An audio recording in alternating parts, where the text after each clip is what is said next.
Bueno, ahí está. Se les decía que,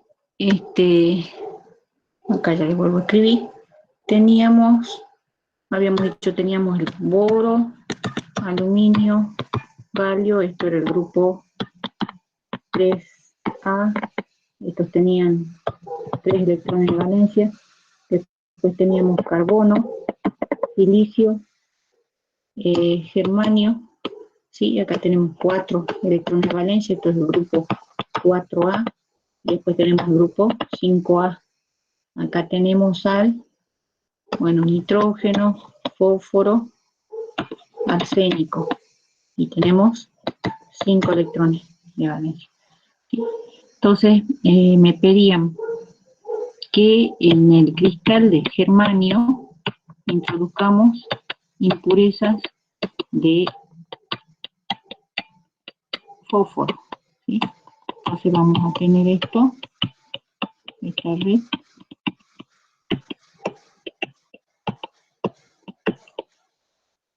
y vamos a reemplazar uno de los germanios por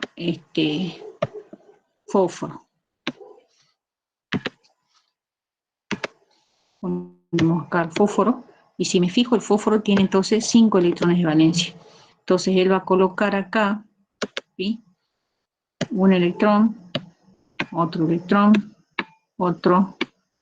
otro, y va a quedar uno acá en un intersticio. ¿Sí? Ahí. Y no me deja.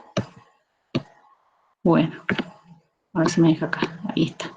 Bueno, ahí me queda un electrón, ¿sí?, que va a estar como en un intersticio.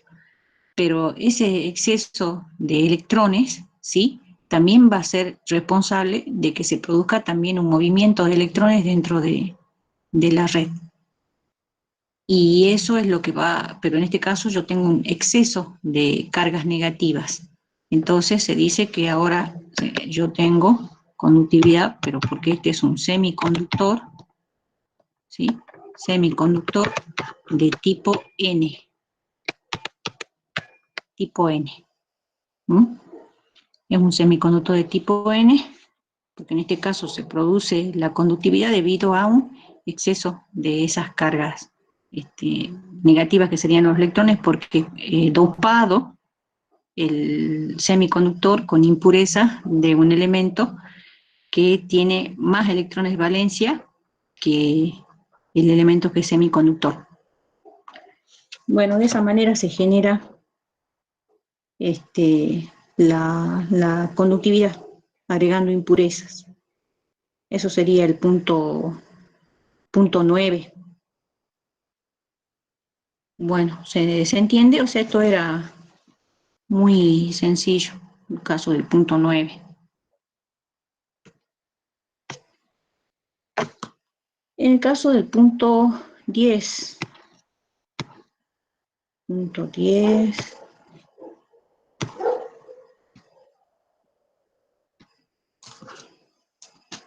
bueno, en el caso del punto 10, ahí nosotros, ¿qué me dicen? Cada uno de los siguientes pares, ¿sí? En cada uno de los siguientes pares indique qué compuesto será más probable que presente defectos e indique la naturaleza de los mismos. Entonces tengo óxido de níquel y óxido de calcio en el primer par, y fluoruro de calcio y bromuro de plata.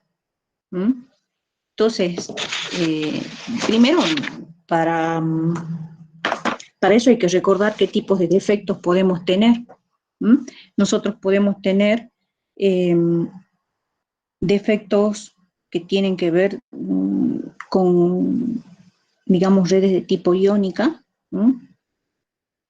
que serían, por ejemplo, el defecto de Frenkel, el defecto de Schottky, y tenemos el defecto Faber, pero en este caso ese no es uno que podamos analizar acá. y después la deformación de compuestos no estequiométricos. En el caso de lo que nosotros tenemos acá, óxido de níquel, óxido de calcio, fluoruro de calcio, bromuro de plata, tenemos que tener claro cuándo se presenta uno u otro defecto. En el caso de que nosotros tengamos defecto de Schottky, se da, por ejemplo, cuando yo tengo un compuesto iónico, donde se produce una vacancia porque se mueva o se salga del lugar un cation, pero cuando ocurre eso, como tiene que mantenerse la neutralidad eléctrica, también va a salir de su lugar un anión. Entonces, en el caso de que hayan defectos Schottky, básicamente consiste en que voy a tener ausencia de cation y anión. En el caso del efecto Schottky sería entonces, consiste en tener un par de vacancias en un material con enlace iónico. O sea, me van a faltar tanto el anión como el cation en la red. Y todo eso pasa para preservar la neutralidad eléctrica del cristal. Y para poder tener una idea de cuándo se puede dar, uno tiene que tener en cuenta que ocurre en compuestos que, por empezar, son iónicos y se da cuando tienen tamaños similares los átomos que están enlazados. O sea, cation y anión tienen tamaño similar. Y también por los números de coordinación. Normalmente tienen números de coordinación en el cristal 6 u 8. Entonces, ustedes pueden armarse una tablita con ejemplos, por ejemplo, de cuándo se pueden dar o hay probabilidad de que haya defectos Schottky. En los libros, por ejemplo, se dice caso de cloruro de sodio, cloruro de potasio, cloruro de cesio, bromuro de potasio. Ven que se trata de elementos más bien alcalinos, ¿sí? Enlazados a halógenos. Y en el caso del defecto de Frenkel, también se da en compuestos iónicos, pero en ese caso se considera o se da cuando un ión se sale de su lugar, un punto normal donde se encuentra, y entonces se mueve hacia un intersticio, un hueco, y deja una vacancia. Entonces en los libros se suele decir que en el caso del defecto Frenkel sería como una combinación de un defecto de vacancia e intersticial. Cuando uno quiere saber, bueno, si puede o no estar presente el defecto Frenkel, uno tiene que tener algunos parámetros como para tener una idea de cuándo se puede dar.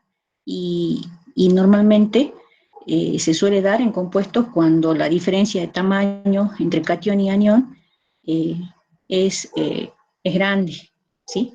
Entonces nosotros tendríamos que comparar los radios del anión y del cation que está formando el compuesto para tener una idea de cuáles de esos dos defectos puede estar dándose, ¿sí? Entonces, defecto Frenkel, cuando tengo diferencia en los tamaños de anión y cation, y el defecto Schottky cuando se parecen en tamaño el cation y el anión. Ejemplos, por ejemplo, cuando yo tengo sulfuro de zinc o haluros de plata, esos serían casos en donde se suelen dar el defecto de Frenkel. Y el defecto en cristales no estequiométricos, eso se va a dar siempre y cuando yo tenga elementos que puedan presentar más de un estado de oxidación. Entonces, es el punto que uno tiene que tener en cuenta para considerar que allí puede estar presente ese defecto. Entonces, si pensamos, bueno, yo tengo óxido de níquel en el primer caso y óxido de calcio. Bueno, acá, fíjense, justamente Esto tiene que ser tamaños similares, ¿sí? Acá yo he puesto justo al revés, miren. Ay, ¿qué estoy haciendo? Lo voy a corregir acá. ¿Mm?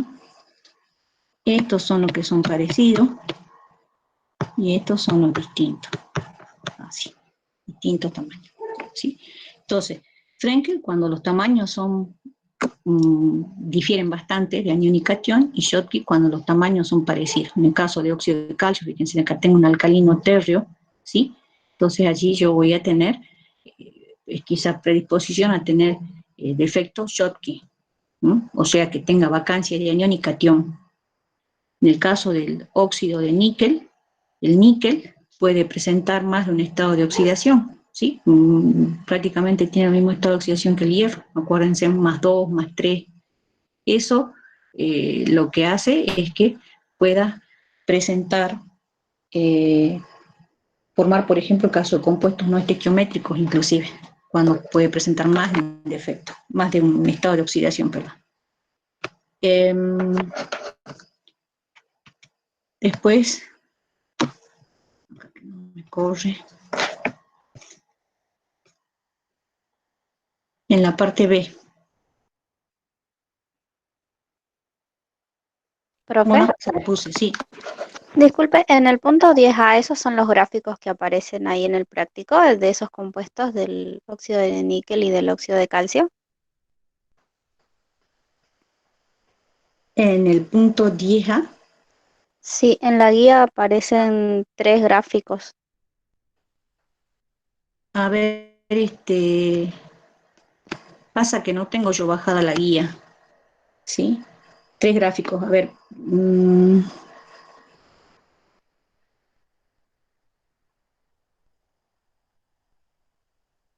Tenés uno donde aparecen cationes y aniones y algunos huecos. Sí, sí aparecen huecos, son 3 gráficos y en los tres aparecen, son distintos y aparecen huecos.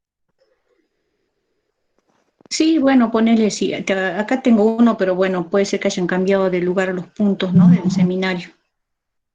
Este punto no lo tenés entonces,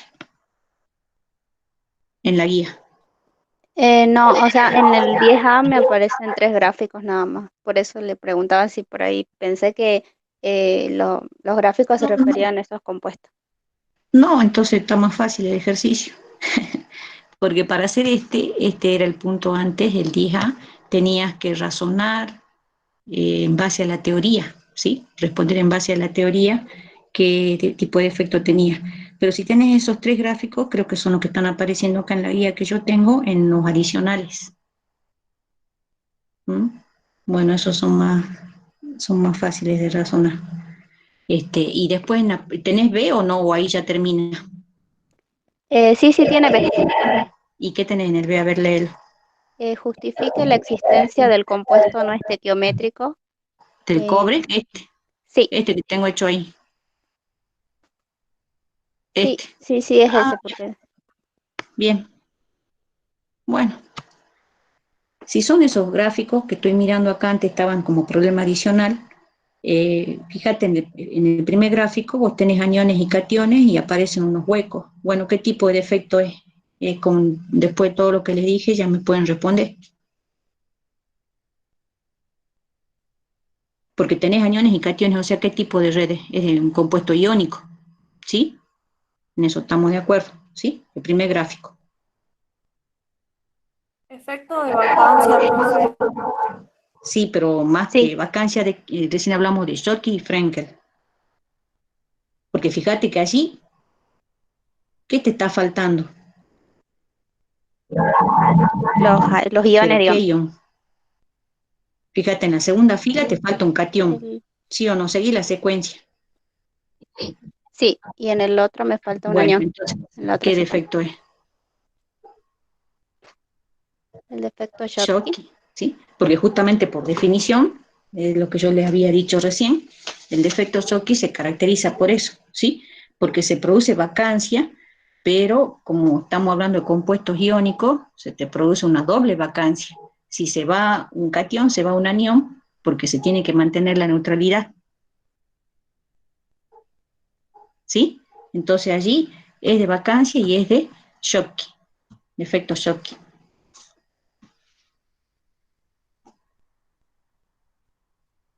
Sí, profe.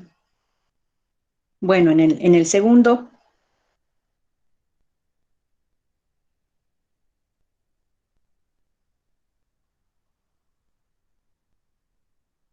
En el segundo hay distintos huecos, así que hay diferentes defectos.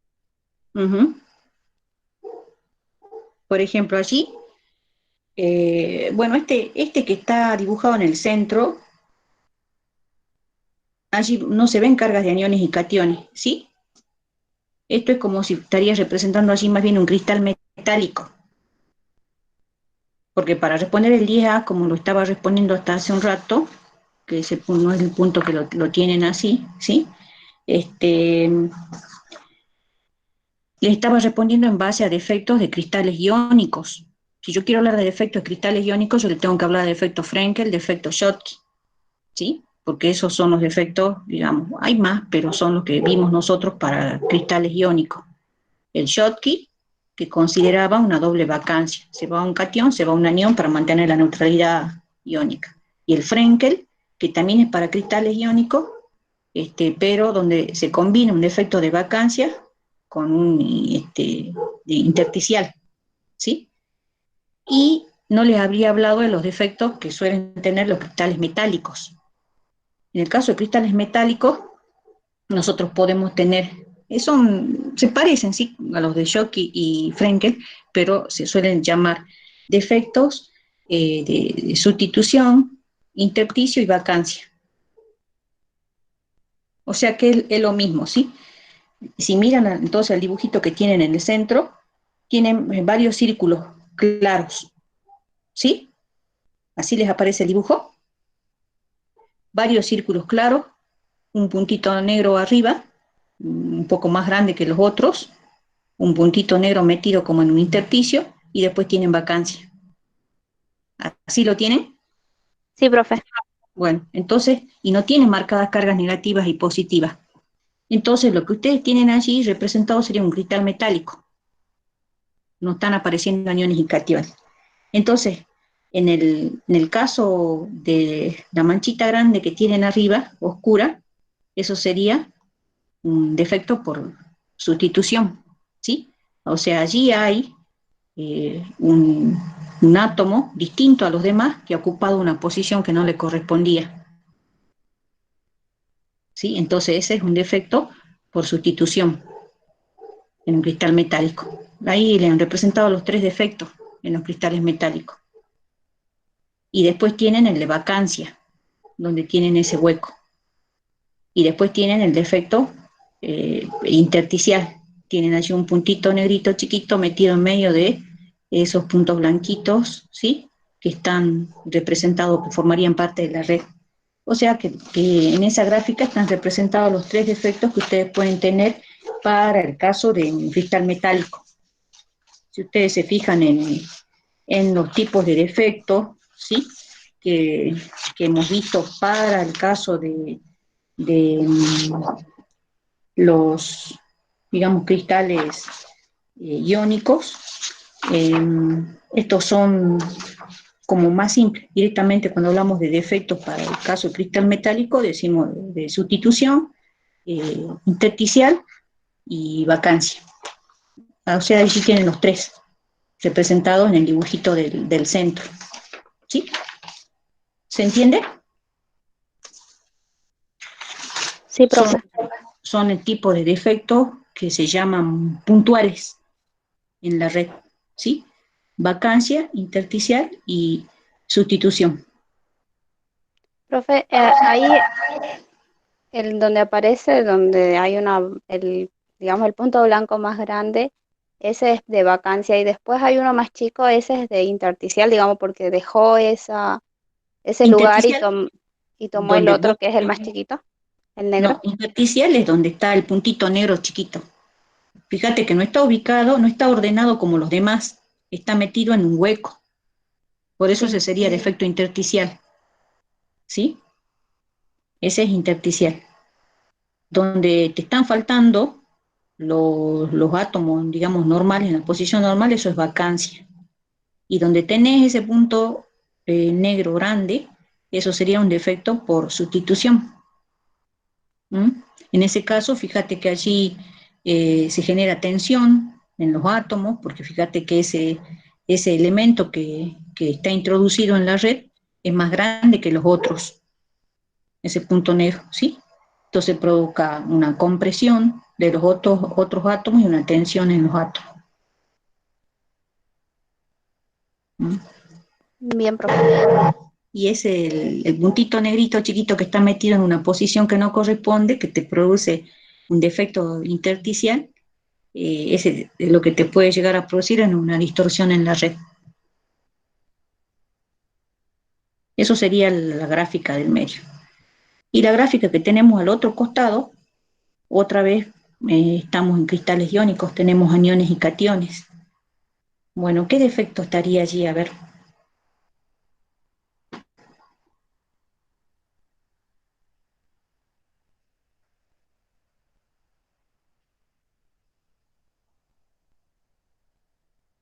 Habíamos visto dos, Frenkel y Schottky.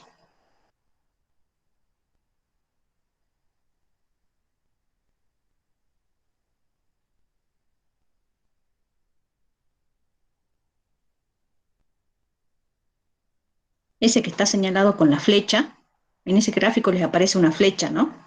Señalando una esferita oscura que les aparece allí. ¿Sí? Ese está fuera de su posición. ¿Mm? Y normalmente cuando tenemos defecto Frenkel, había dicho que hay uno de los iones que se sale de su posición y ocupa un intersticio y deja una vacancia. Normalmente el que se suele salir de su posición es el catión, que es más pequeño porque es el que se puede meter en cualquier lugar porque es el más pequeño. Entonces acá el defecto que tenemos es Frenkel. ¿Mm? Fíjate que la esferita esa oscura más chiquita está metida en una posición donde debería haber un anión. ¿Mm? Y tenemos hueco, ¿no? De donde él debe haber salido de esa posición y está ocupando una posición que no le corresponde. Entonces tenemos combinado el defecto, ¿sí? Intersticial y vacancia. O sea que allí tendríamos Frenkel.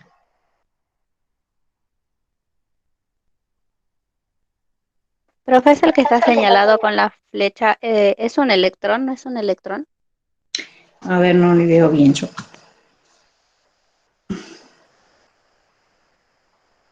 Parece un electrón, ¿no? Parece que dice E. Bueno, si dice E, entonces ahí tendríamos el otro defecto. ¿Eh?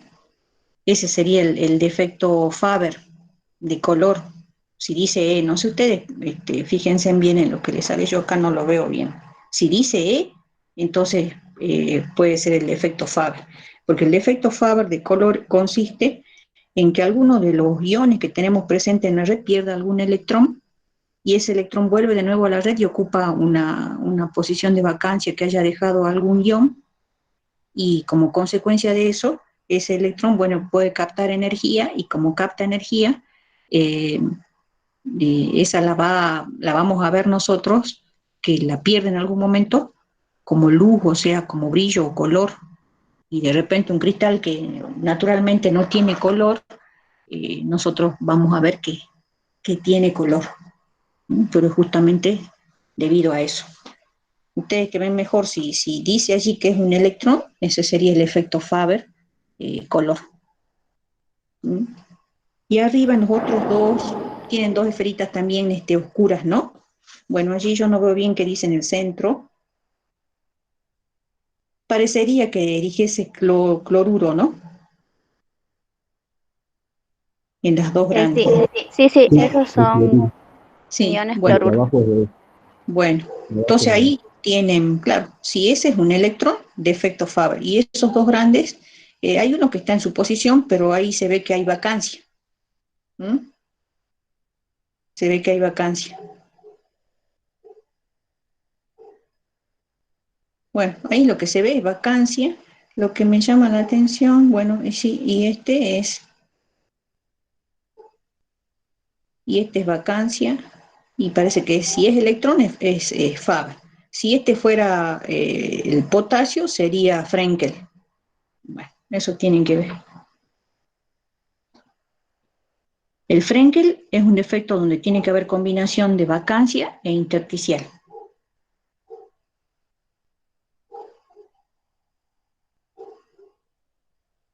Allí se ve que se ha ido un cation y se ha ido un anión. Bueno, así como está, yo diría que hay Schottky, y si ese es un electrón, es Faber color. Schottky y Faber. ¿Por qué Schottky? Schottky diría que hay Schottky, si esos dos grandes, no le veo bien, dicen cloruro, fíjense que está faltando un cation ahí. ¿Sí? ¿Lo ven? Estaría faltando un cation. Para que sea Schottky, si falta un cation, tiene que faltar un anión. Y en la posición donde está el electrón, allí iba un anión y no está. ¿Lo ven? Entonces quiere decir que me está faltando cation y me está faltando anión. Si me faltan los dos, es Schottky. Y si eso es un electrón que se ha metido en una posición donde falta el anión, entonces es el defecto Faber-Color. Tengo esos dos. ¿Lo ven? ¿Están de acuerdo? ¿Están viendo lo mismo que yo? Confío más en la vista de ustedes que en la mía, por eso les pregunto. Sí, profe, sí, sí lo veo. Bien, entonces estaría faltando un cation y un anión, entonces podemos decir que allí hay defecto Schottky, ¿sí? Y si eso es un electrón, entonces el Faber-Color. Si fuera un cation, sí, si fuera un cation, entonces ahí diría que es Frenkel, pero aparentemente no es. Bueno, sigo, con eso más o menos quedó claro. Esto lo pueden leer también en el libro este de cristales iónicos de Greenwood, ahora cuando ya se levante todo esto, ¿sí? Para entender mejor esto de los defectos. Pero no se pide más que eso, o sea, que los reconozcan y que sepan en qué casos se dan. No se pide más que eso. Bueno, veamos el B. Este sí, ¿no? Este sí lo tienen, el B. Bueno, en el caso de la parte B, entonces se justifica la existencia del compuesto no estequiométrico, sulfuro de cobre, y bueno, ahí me doy cuenta que no es estequiométrico justamente porque tiene una atomicidad que está dada por un número decimal. ¿Mm? Eso pasa en compuestos que son no estequiométricos. Eso quiere decir que yo voy a tener presencia en la red cristalina de iones de distinta carga del elemento que tiene esa atomicidad en número decimal. Y dice, calcule el número de iones, cobre más 1 y cobre más 2. El mismo problema me está dando a entender que tengo presencia de dos tipos de cationes que forman ese elemento. Como los cationes, bueno, tienen distinta carga, entonces tienen distinto tamaño, eso es lo que va a generar que sea no estequiométrico. En este caso, bueno, allí tienen su estructura, cobre más 1, cobre más 2. Este ya lo habíamos visto, que este era un ejemplo, por ejemplo, de defecto Frenkel.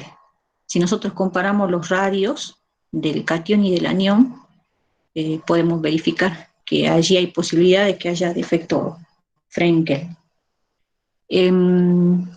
¿Cómo hacemos? Porque allí me pide calcular el número de iones cobre más 1 y cobre más 2.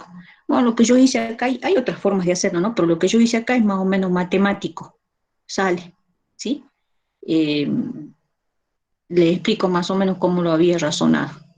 Si yo quiero calcular cuántos cobre más 1 y cobre más 2 hay, escribo la fórmula, yo sé que la carga del azufre en este compuesto es menos 2, porque es sulfuro de cobre, menos 2. Entonces todo esto no me importa cuánto haya, como esto es neutro, tiene que sumar la carga total que me aporte esto, tiene que sumar más 2 para que esto sea neutro.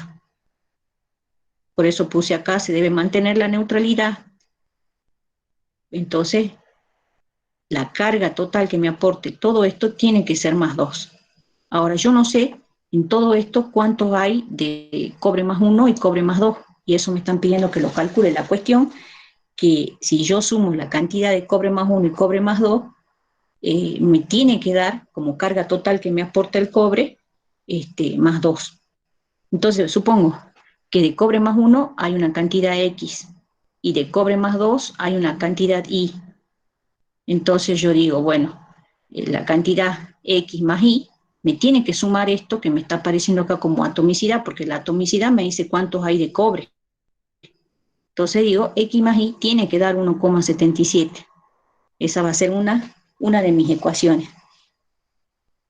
La otra ecuación que planteo para poder encontrar los valores de X y de Y, que es lo que me están pidiendo, o sea, la cantidad de cobre más 1 y cobre más 2, es la carga. Digo, la carga total que tiene que aportar el cobre es más 2. Esa es la carga total que tienen que sumar entre la cantidad de cobre más 1 y cobre más 2 que hay. Entonces digo, si multiplico X, que es la cantidad de cobre más 1, por la carga que me aporta él, que es más 1, más Y, que sería la cantidad de cobre más 2, por la carga que me aporta que sería más 2. En total me tiene que dar más 2, porque es lo que necesito como requisito para que esto siga neutro. Y bueno, ya tengo dos ecuaciones con dos incógnitas, así que lo demás ya es matemático. Entonces, bueno, de acá, de la primera ecuación, despejo X. Y digo X igual a 1,77 menos y la reemplazo en esta segunda ecuación. Y bueno, al reemplazarla, saco el valor de Y, me da 0,23, y de X, 1,54. Entonces, yo represento hipotéticamente para poder dar las cantidades de cobre más 1, cobre más 2, como si estaría desglosando esta fórmula, ¿sí? Donde ya especifico cuánto hay de cada uno. Entonces digo, de cobre más 1, X, a mí me dio 1,54, y de cobre más 2, Y, 0,23. Entonces represento de esta manera, ¿sí? De esa manera, bueno, yo mantengo la neutralidad eléctrica y a la vez también respeto la cantidad de cobre que me indica la relación esta no estequiométrica que hay. Bueno, no sé si se entendió. O sea, es matemático nada más lo que hice.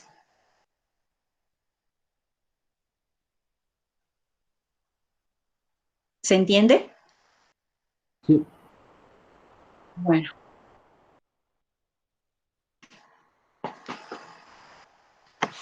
Bueno, algo más.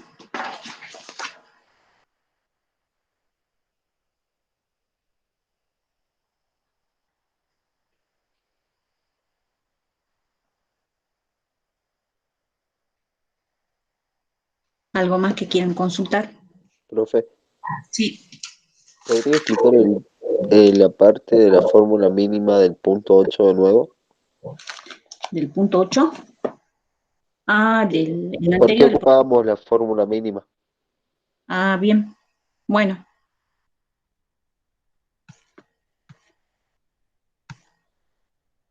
al punto 8. Bueno, el punto 8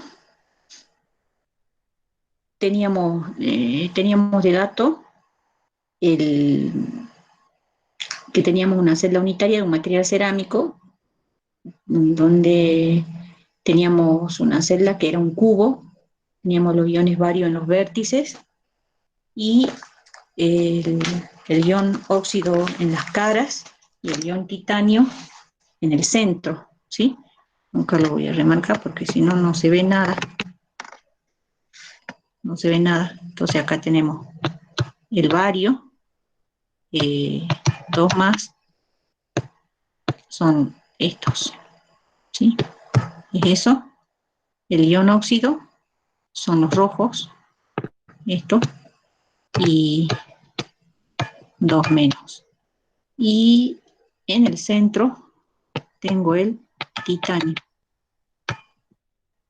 4 más. ¿Mm? Entonces, lo único que hacemos para escribir la fórmula del compuesto, ¿mm?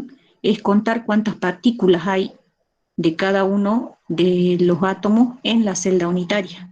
O sea que lo único que tenemos que hacer es sacar n, ¿sí?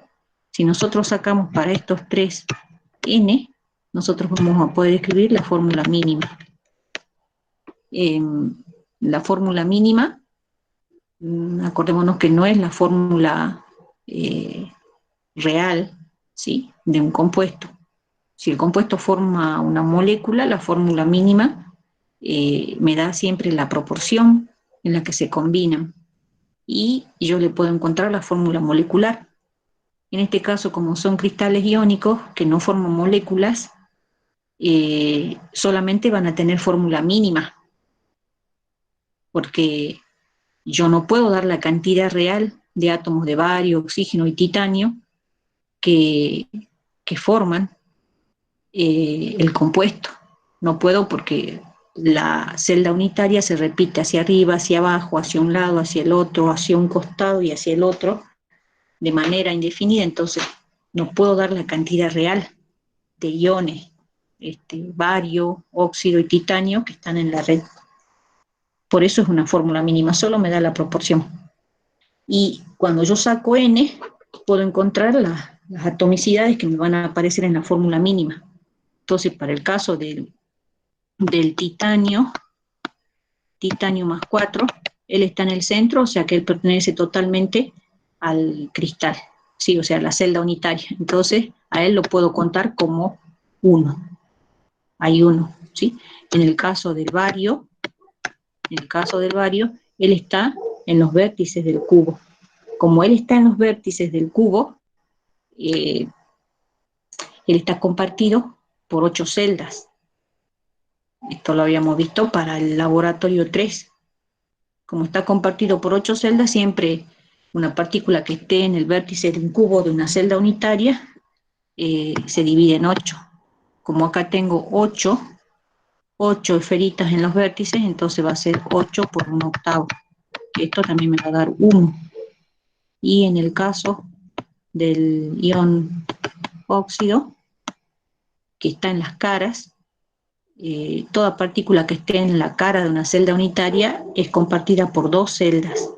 Entonces, como son 6 iones óxidos, porque son 6 caras del cubo, estas las voy a multiplicar por un medio, entonces me da 3.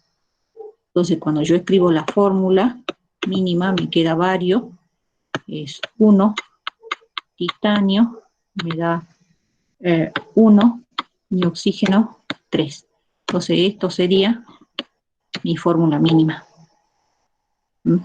Si yo quiero sacar el número de oxidación, aplico las reglas que ya habíamos visto para química 1, para sacar los estados de oxidación. En el caso del bario pertenece al grupo 2, entonces tiene estado de oxidación más 2.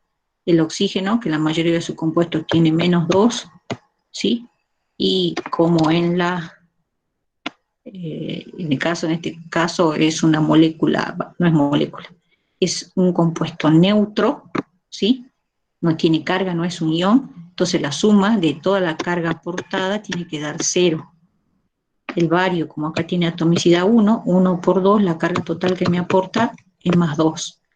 El oxígeno, como tengo 3 oxígenos, por menos 2 es menos 6. Entonces, para que esto me dé 0, el titanio tiene que estar aportando una carga total de más 4. Como acá tengo 1, entonces coincide con el estado de oxidación. Entonces esto que tengo puesto acá, esos serían los estados de oxidación que me están pidiendo en el 8B. Bueno, lo otro sí lo entendieron.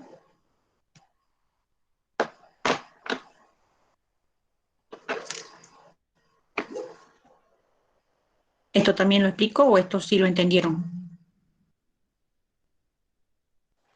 ¿Lo podría explicar de vuelta? Bueno, en la parte C me pide que calcule la arista y la densidad teórica. para calcular la arista, bueno, tomo una cara.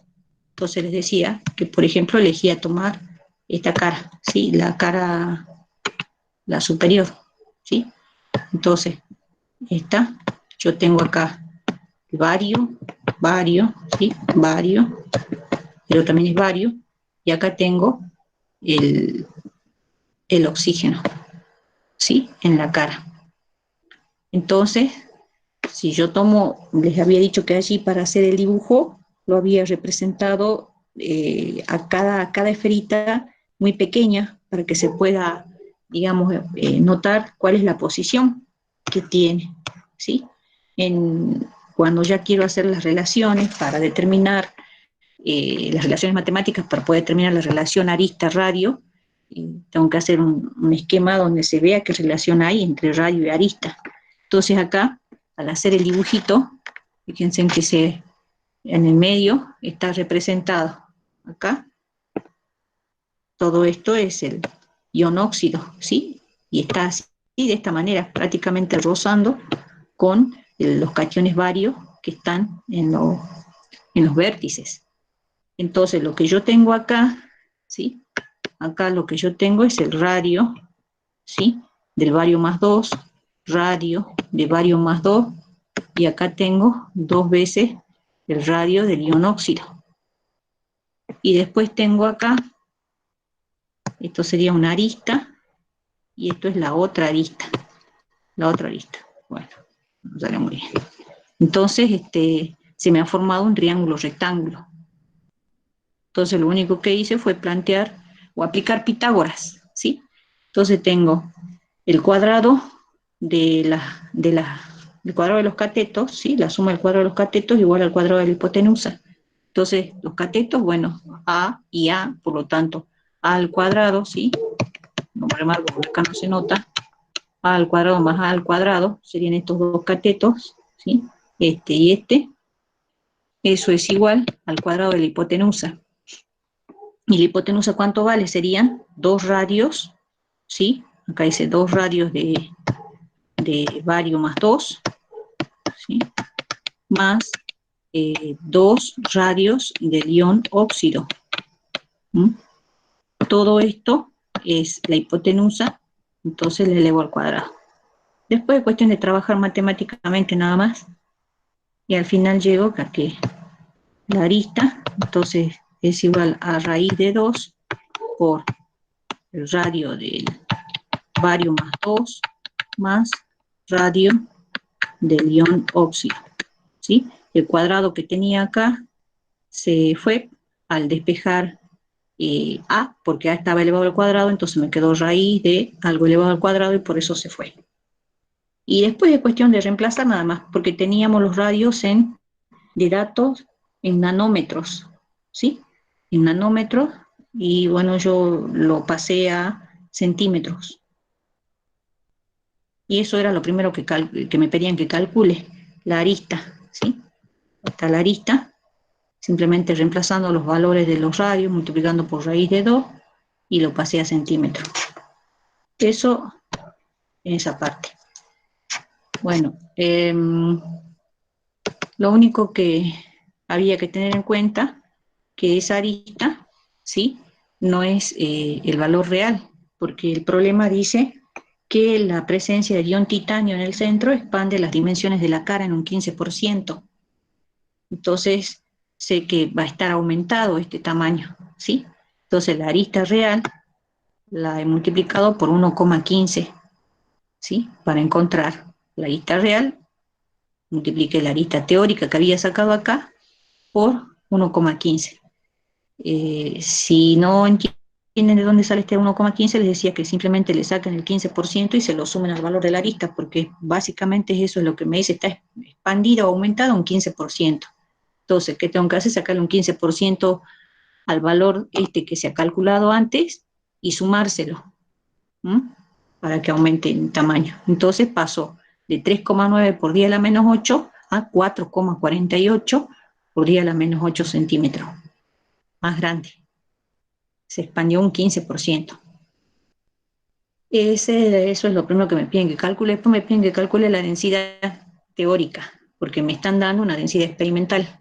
Entonces la densidad teórica se calcula como cualquier densidad, masa sobre volumen, pero la masa es la masa ocupada por las partículas que están dentro de la celda.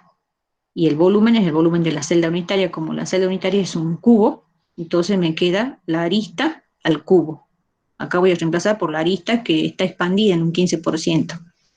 Y la masa ocupada es la masa real que tengo de cada partícula dentro del cubo. Entonces va a ser la masa real del catión bario, ¿sí? Más la masa del ion óxido, más la masa del ion titanio.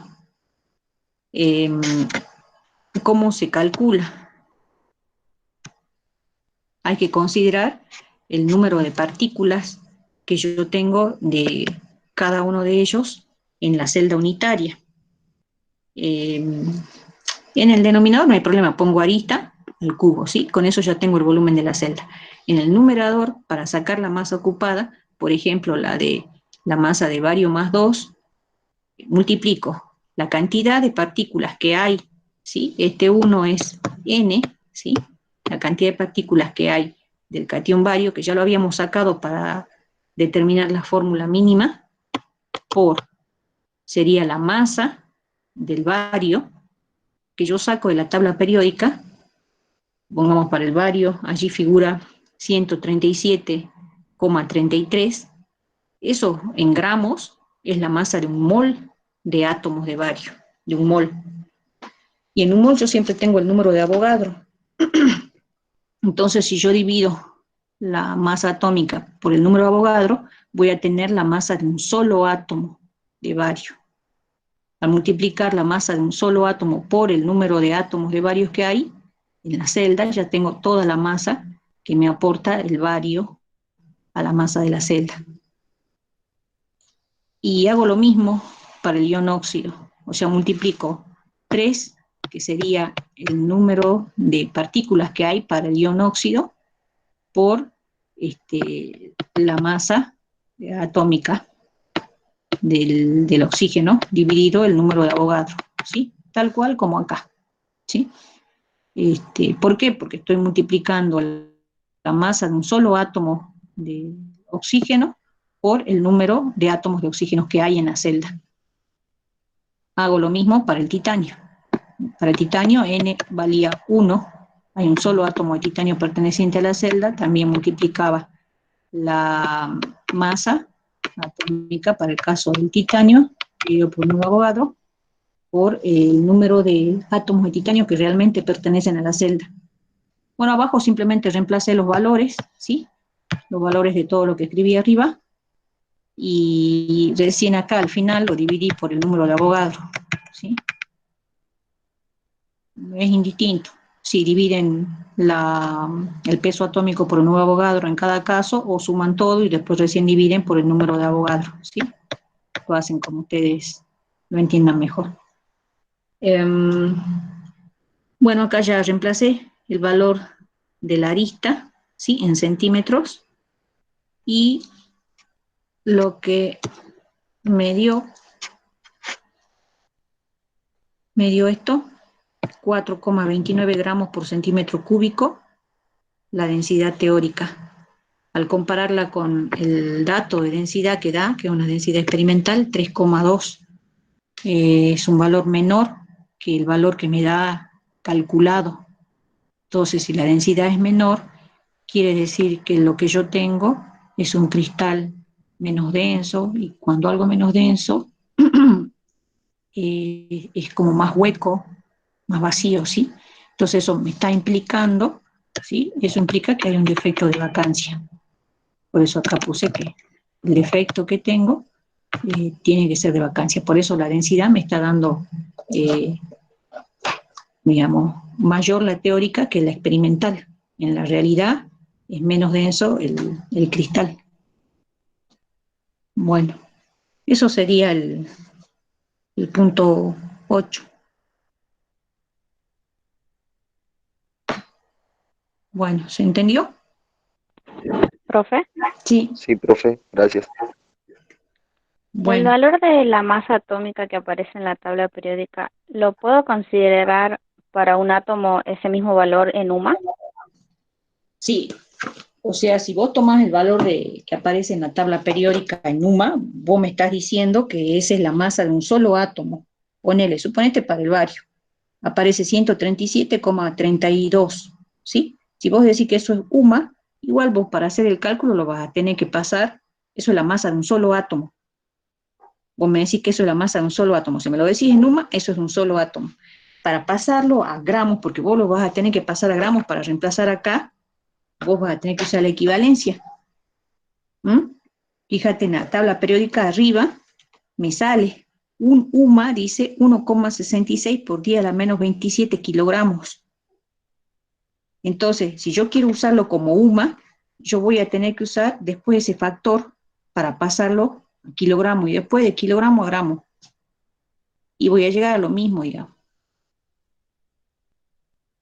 Si haces esa transformación, vas a llegar al mismo valor que si hubieses hecho como hicimos acá, que directamente tomamos el valor en gramo y dividimos por el número de Avogadro.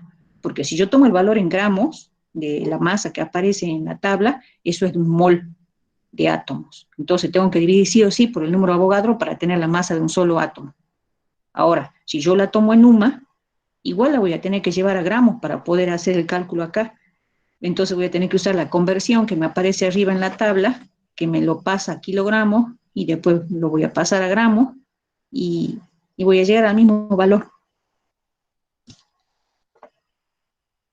Bien, profe. No puedo considerar un gramo son el número de Avogadro, o sea, 6,02 por 10 a la 23 UMA, ¿verdad? No, eso es el número de Avogadro. Ah, vos querías poner UMA sobre el número de Avogadro. No, porque si vos usas UMA, eso es la masa de un solo átomo. O sea, si vos tomás en UMA, tenés que pasarlo a gramos, usar la conversión de arriba, de la tabla periódica, tenés allí la conversión en la tabla Z, lo tenés que pasar a gramos. Y ya no se divide por el número de Avogadro, porque vos ya tendrías ahí la masa de un solo átomo. Al hacer la conversión, ya la vas a sacar directamente a la masa de un solo átomo en gramos. Hacelo y vas a ver que da lo mismo. O sea, ¿qué te digo que hagas? Te digo que esta masa 137,33 la dividas por el número de Avogadro. Eso te va a dar la masa de un solo átomo de bario, ¿sí? Eso ya te da la masa de un solo átomo de bario. Ahora, si yo acá en lugar de poner 137,33 pongo UMA, eso ya es la masa de un solo átomo. Pero yo no puedo usarla acá en UMA porque yo la quiero a la densidad en gramos por centímetro cúbico para comparar con la otra densidad. La tengo que pasar a gramos. Entonces, voy a usar la equivalencia que tengo en la tabla para pasarlo a gramos. Y cuando lo pases a gramos, en la tabla la tenés en kilogramos, pero pasarla a gramos, va a ver que te da lo mismo. Ya ahí no uso el número de Avogadro. ¿Por qué? Porque ya, si yo lo uso en UMA, ya es la masa de un solo átomo. ¿Mm? Porque acá, ¿por qué estoy usando el número de Avogadro? Estoy usando el número de Avogadro porque esta es la masa de un mol si lo pongo en gramos. Y en un mol siempre hay el número de Avogadro de átomos. Como yo quiero la masa de un solo átomo, entonces tengo que dividirlo por el número de Avogadro. Esa es la diferencia. Hace los cálculos Bueno, y profe. te vas a convencer. Sí, sí, lo que pasa es que yo saqué toda la masa en UMA y Ajá. después, no sé si hice bien la equivalencia, puse un gramo igual a 6,02 por 10 a la 23 UMA y me dio igual, por eso le preguntaba. Ah, un gramo. Mm, Sí. O sea, yo saqué toda la masa en UMA, por eso hice otro camino, digamos, y por eso quería saber si estaba bien, porque me da el mismo resultado, pero no sabía si el razonamiento que hice estaba bien. claro, vos has sacado el número y después ¿qué hiciste?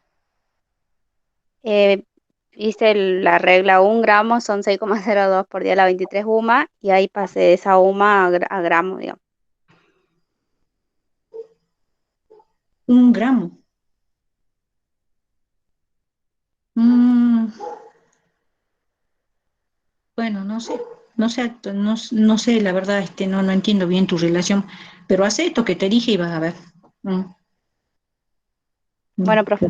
Que si vos expresas en UMA tenés que usar la equivalencia. ¿Y de dónde sacaste esa equivalencia? A ver, porque no, en UMA no está directamente relacionado con el número de abogado.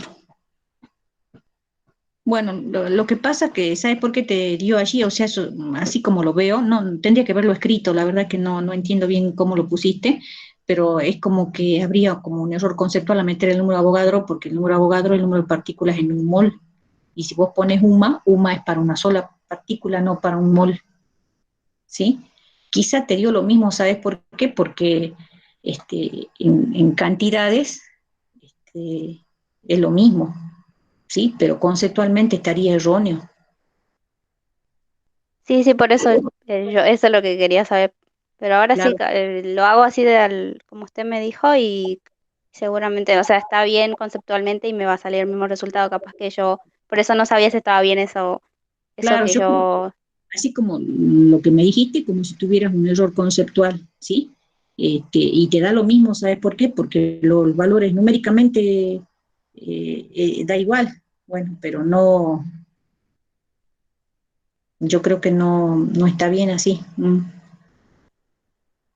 ¿Sabes por qué te da igual? Porque esa equivalencia que has puesto es la que está mal.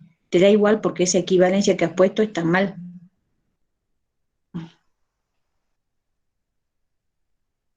Por eso te da bien. Sí. Bueno, haz eso que te puse. O sea, que te dije, el dividí, usa la equivalencia para pasar ese UMA. Hacelo en UMA también. Te va a dar igual, pero hace ese cálculo que te digo, ¿sí? Usa la equivalencia. Tenés la equivalencia, ¿no es cierto?, en tu tabla. Sí, sí, sí. Bueno, usa esa equivalencia para pasarlo a gramos. Y entonces ahí sí te va a dar el resultado, ¿no? Pero a ver que el cálculo es otro. Bueno, profe. Bueno, Profe, disculpe, sí, hay un punto del seminario, creo que es el punto 11, que me dice, el aluminio tiene una densidad de 2,7 gramos sobre centímetro cúbico, un radio de 0,43 nanómetros y cristaliza en una FCC. Me dice que determine el número de Avogadro.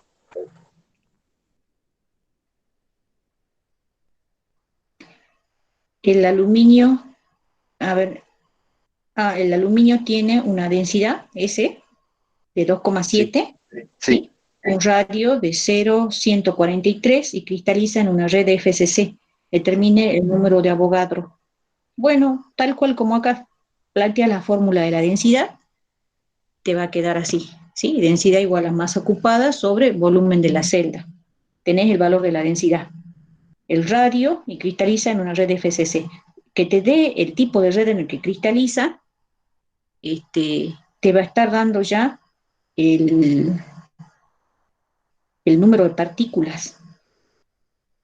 En una FCC, ¿cuántas partículas tengo? Porque es aluminio solo que está formando la red. O sea, este sería un ejemplo de cálculo de densidad para un metal nada más. Acá habíamos hecho el cálculo de la densidad. Esto es un compuesto iónico, ¿sí? Tenemos bario, titanio y oxígeno, ¿sí? ¿Estamos de acuerdo? En cambio, en ese punto que vos me estás diciendo, te está diciendo que entonces se trata de un cristal metálico. Entonces vos tenés algo así. A ver, quiero que me salga esto.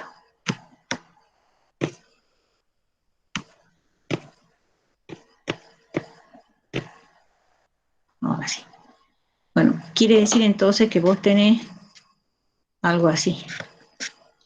Una FCC, la FCC es cúbica centrada en las caras, ¿sí? Voy a dibujar acá, algo con un espacio más clarito. Acá. Bueno, si me dice que cristaliza en una FCC, yo tengo esto. La FCC es cúbica centrada en las caras, ¿sí?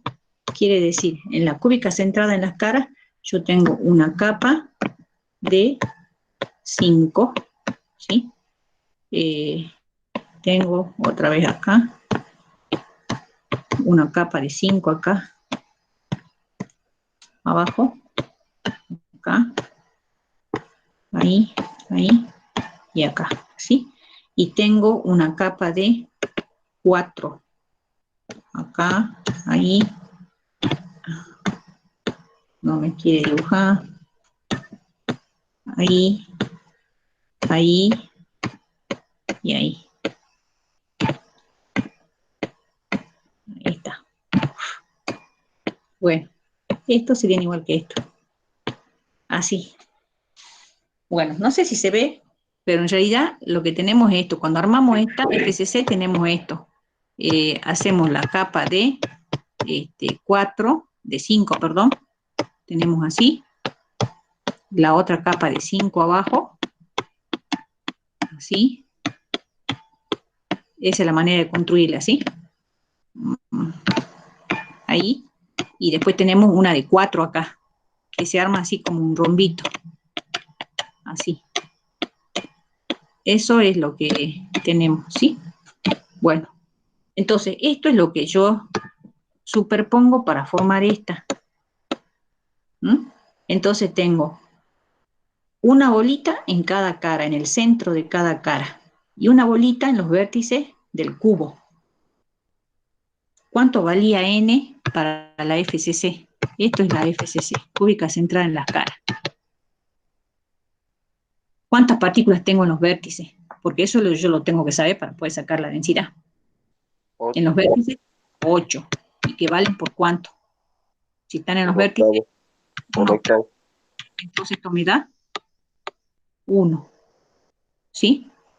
Y después en las caras, ¿cuánto tengo? Tengo 6. ¿Sí? Tengo 6 y esas valen por cuánto? Un medio. Por un medio. Y esto me da 3. Esto eran los vértices y esto sería el número de partículas, ¿sí? Esto sería el número de partículas en las caras. El número total de partículas, entonces, ¿cuánto me da? 1 más 3, 4. Eso quiere decir que el N total, el número total de partículas que tengo en la FCC, N igual a 4. Ahora, a mí me dice que todos estos puntos que están apareciendo, tanto los negritos y los rojos que yo puse acá, son aluminio. Todos son aluminio. Tengo el valor de la densidad, tengo el radio y tengo el tipo de red, ¿sí? Que forma. Bueno, cuando yo tengo el tipo de red también tengo otro dato. ¿Qué otro dato más tengo? Tengo el parámetro de red, ¿sí o no? Yo sé que para una FCC, ¿cuánto vale la arista? ¿Qué relación tiene la arista con el radio? ¿Sí? Es igual a 4R sobre raíz de 2. ¿Sí? Por eso les decía que tienen que o aprendérselo de memoria, a la relación entre radio y el parámetro de celda, o aprender la deducción, si no lo quieren memorizar. Porque acá, ¿cuál es el tema? Que yo tengo de dato nada más. Y en densidad, fíjense en qué necesito yo para la densidad de cristal. La masa sobre el volumen de la celda. Y si reemplazo acá, la masa que era igual. La masa era el número de partículas por la masa de un átomo sobre el volumen de la celda. Como la celda es un cubo, ¿a qué va a ser igual el volumen? A arista al cubo. Entonces a mí me está haciendo falta la arista. Pero yo no tengo de dato la arista, tengo de dato el radio. Pero si yo conozco la relación entre arista y radio, puedo saber cuánto vale la arista. ¿Lo ven? Entonces, el radio a mí me permite, con la relación parámetro de red y radio, calcular el radio y voy a poder reemplazar acá. Porque a mí, ¿qué me están pidiendo? Que determine el número de Avogadro. ¿Dónde lo tengo yo el número de Avogadro acá? Con el radio saco la arista y ya tengo esto. La densidad, esta es dato. El número de partículas también, porque al decirme que es FCC, también ya sé el número de partículas. Ven que con el dato de celda yo sé el número de partículas y sé también la relación entre la arista y el radio. Ahora acá, ¿cómo se sacaba esto? Recién lo acabamos de ver, la masa de un solo átomo.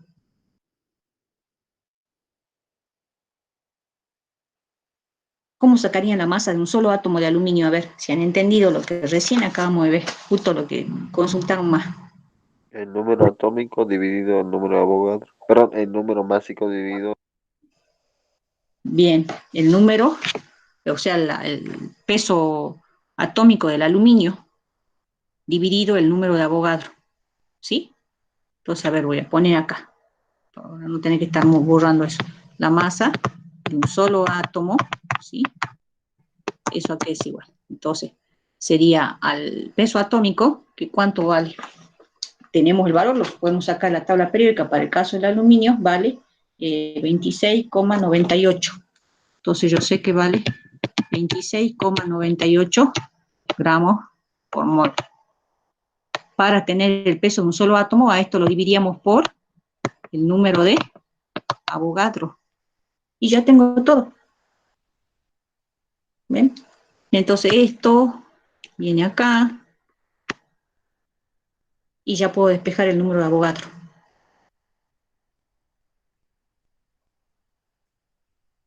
¿Lo ven? ¿Se entiende? Sí. Uh-huh.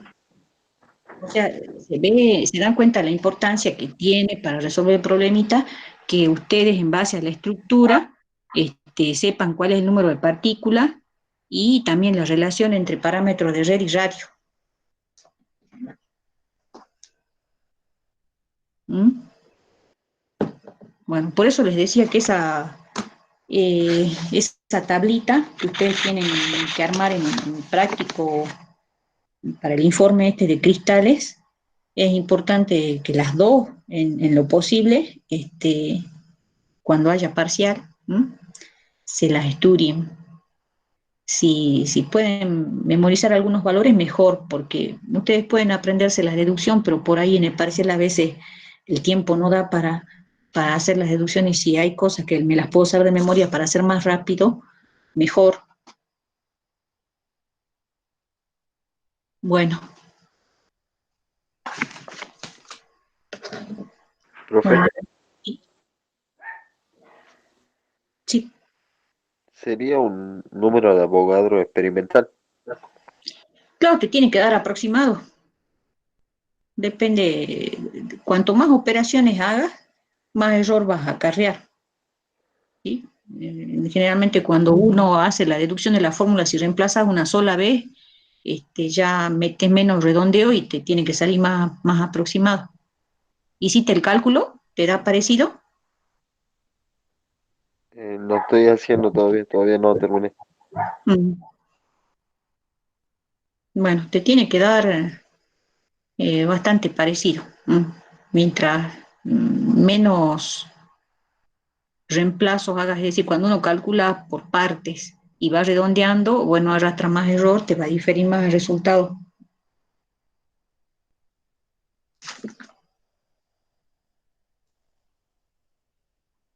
Gracias, profe. Bueno,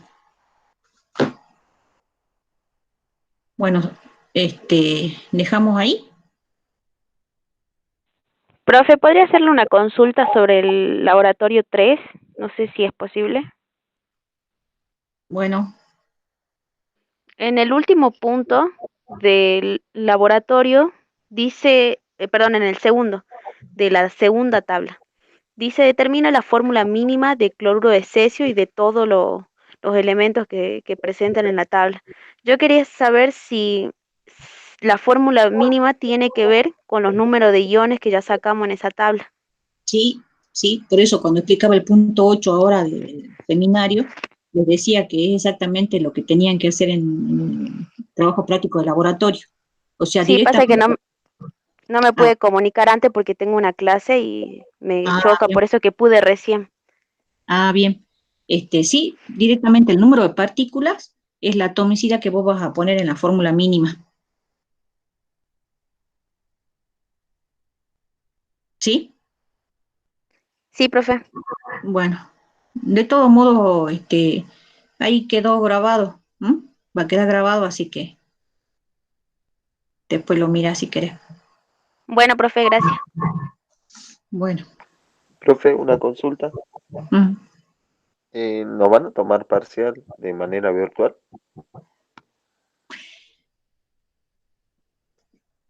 Primero dejo de grabar.